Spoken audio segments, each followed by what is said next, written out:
com s'imagina aquest nou país, el país que justament avui presenten, a veure com creu, com se l'imagina?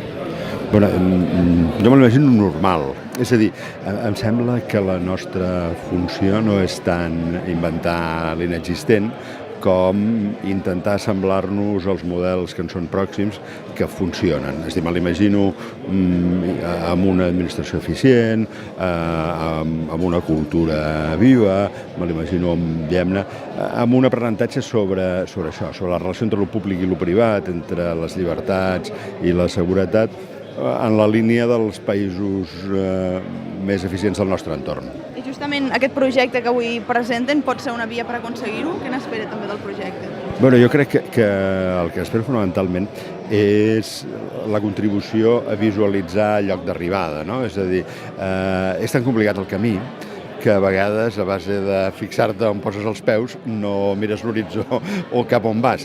Jo crec que la funció del país que volem és això, és que a més de mirar on posem els peus per anar avançant, sapiguem que hi ha un horitzó i que aquest horitzó és complexa, vull dir que no és un horitzó miraculós, ni és un horitzó, diguem-ne, idíl·lic, sinó que és un horitzó possible i en tant que possible conflictiu i per tant que demanarà bones maneres per resoldre els conflictes.